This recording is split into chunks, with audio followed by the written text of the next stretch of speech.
hearing? Roger, read you loud and clear. Okay, that's from the lightweight headset.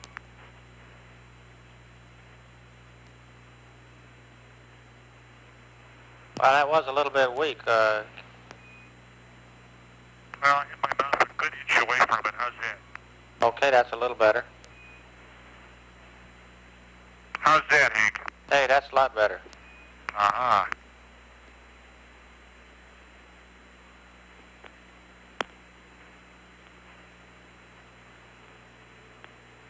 We've made a great breakthrough in lightweight headset technology. It took us 27 days to figure out you're supposed to talk into the spongy part.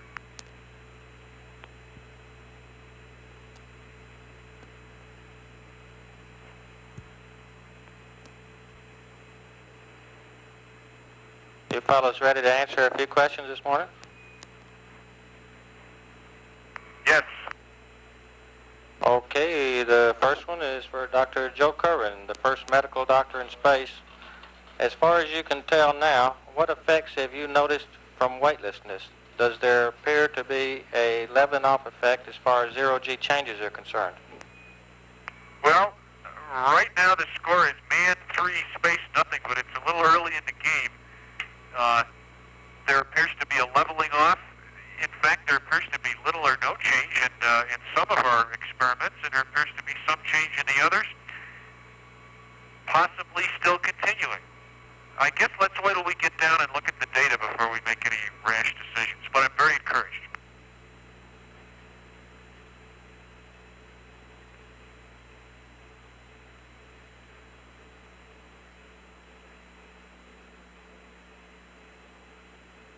Joe, you're sliding in and out of view.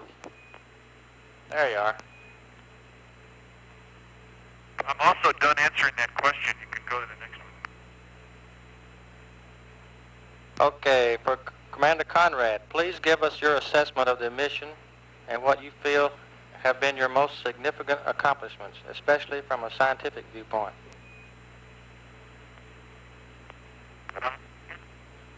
I guess our most significant accomplishment from the point of view of where we started this mission on May the 15th was that we have now, I would say, a 90% up operating space station to turn over to the SL-3 crew, and probably even more significant in my mind, and also to go along with what the doctor said, but I'll have to wait until people on the ground look at our physical data. I believe that man has once again proved that he can operate efficiently, well, and happily in space in the operation of a space station. Now, I think that also contributes to the scientific end of the thing. I have no idea what they're going to find on our data. We did get a flare. We've operated the ATM. We've operated all the experiments to the best of our ability. All of them we didn't do perfectly, but everybody has a learning curve. I think we improved the timeline, and only time will tell the exact scientific return from the experiments that we've performed. Roger. Would all three of you comment briefly on how you like the Skylab food?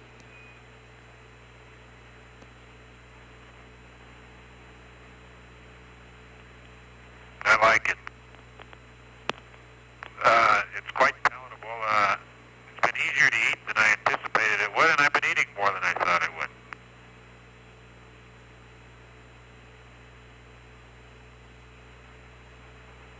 There were 3 items that I didn't like on the ground, and I still don't like them up here, although I've managed to get them down.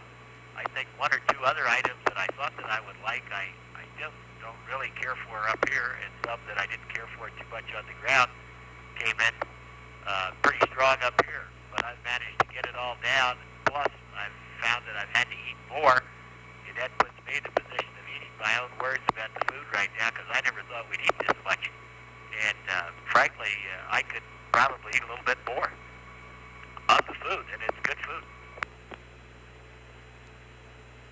That last statement was made by the Butter Cookie King of Skylab. There are some complaints that I have about the food, and that in itself is very encouraging because it means the living up here is not so rough that you don't have time to bitch about something.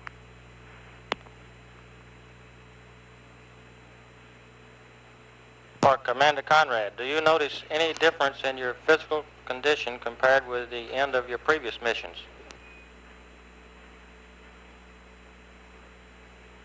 Well, again, the doctors may make me eat my words, but I have the feeling at the end of 28 days that I'm going to be in better physical shape than when I came back from any one of my 3 previous flights, except maybe Gemini 11, which was too short in duration.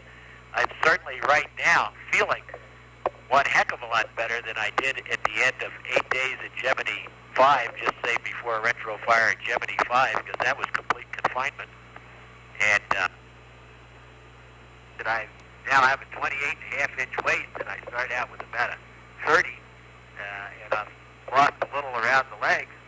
I didn't, with the bike up here, which I found that I absolutely have to ride every day and want to ride to get exercise, I think I'm in as good shape right now almost as when I left on May 15th.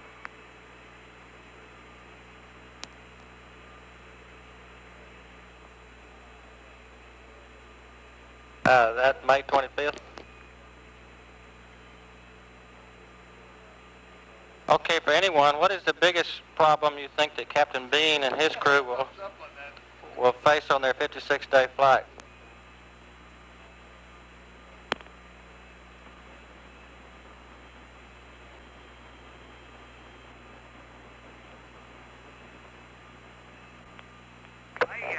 We've been trying to kick around it. I can't put my finger. I don't think anyone can put our finger on anything. I think the fact that Captain Bean and his crew are 3 individuals different than the 3 of us, perhaps what we like they won't like, and perhaps what we didn't like they will like.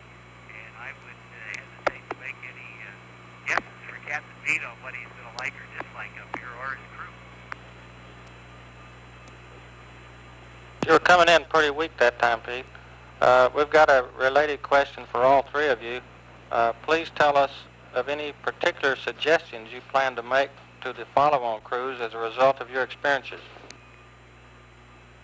Well, that's a pretty tough one to answer here, Hank. I don't think I have any general suggestions. We're going to go down and we're going to debrief him. I plan to take Jack by the hand and sit down with him and talk to him as long as he wants and walk through the trainers and kind of jog my memory and just tell him the things that I found out and the way we did things. And that's all they're going to be is a report to him, and it's going to be up to him to accept them or disregard them as he sees fit.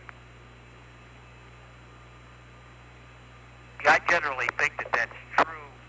By walking through with them, we will at least get them over the learning curve that we had. And as I said before we even flew this flight, the idea for us was to get this thing going, find out how long it took to do the various experiments, and come down and give those guys a super good timeline so that they'll be more efficient than we were, and they should be. I think that right now, the last couple of days, we were pretty well at our peak of getting things done, and we get around this spacecraft pretty darn well now.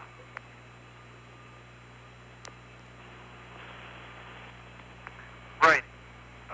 One of the things we're going to tell them is, don't worry about this, don't worry about that. One of the things in it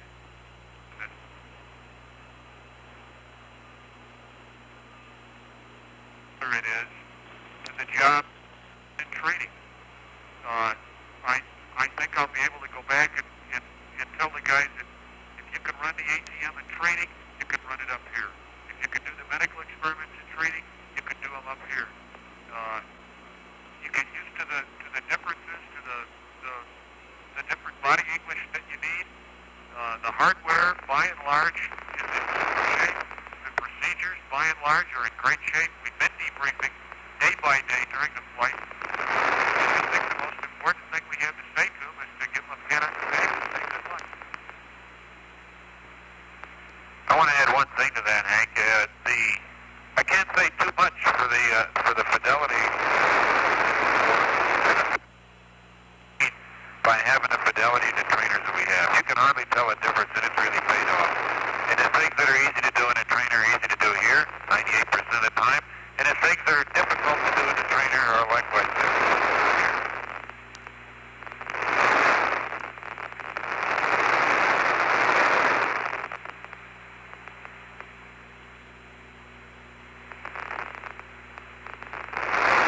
Okay, we have a little comm problem now. I'll get to the next couple of questions here in a minute.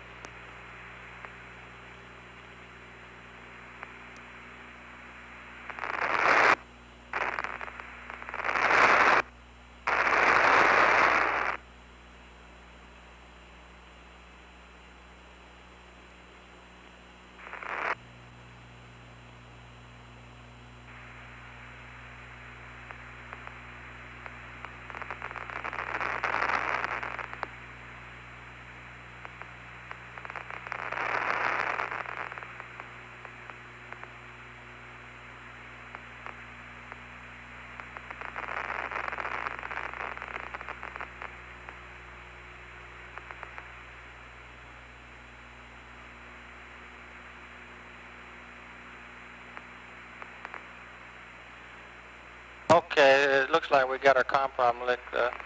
For Paul Whites, do you feel Skylab systems are in good enough shape to support the two 56-day missions for their full duration? You betcha.